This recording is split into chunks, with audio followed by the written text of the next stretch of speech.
Republican Representative Paul Gosar has in fact doubled down on his attacks on Democratic Representative Alexandria Ocasio-Cortez and the video that he posted last week, an anime parody of Attack on Titan, where he superimposed his face on one character, AOC's face on another, and his character killed AOC.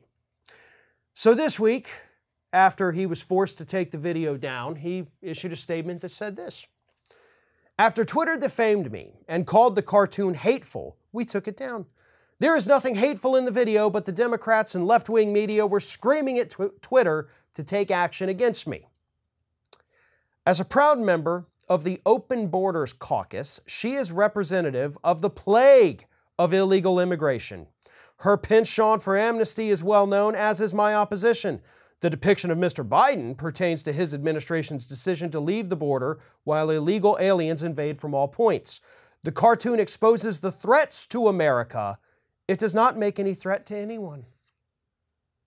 But you are saying that AOC is a threat to America? And you're saying that the President of the United States is a threat to America.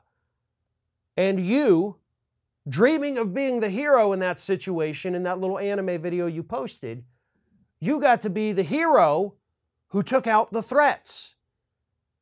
So your little defense of what you did here really doesn't make much sense. In fact, it only confirms what everybody has already been saying.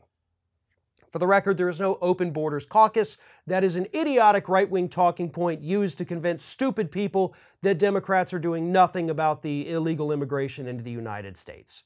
If you look at the numbers, the Biden administration is even harder on undocumented immigrants than the Trump administration was. You know, Republicans love to point out all these like, oh my God, they just seized all of this fentanyl down at the southern border. How horrible is Joe Biden? What do you mean? They seized it. They got it. They're getting the drugs. They're not letting them through.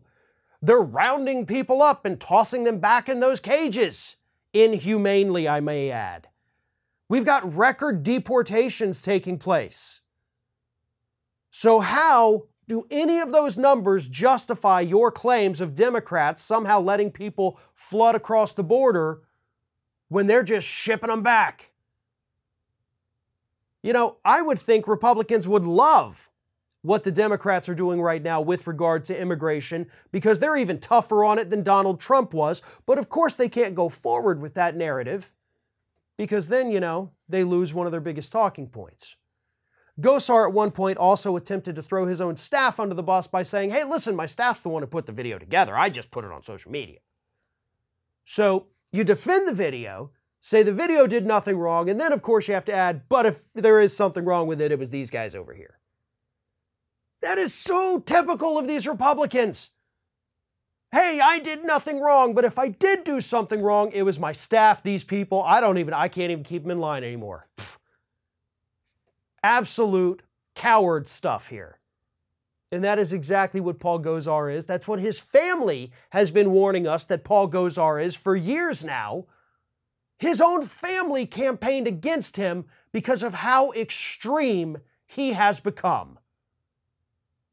If that doesn't tell you everything you need to know about Paul Gosar, then I don't know what will. Hey, thanks for watching, and if you want even more Ring of Fire, we encourage everyone to like, comment, share, but most importantly, subscribe, and don't forget, you can find me on all social media outlets at Fair and Balanced.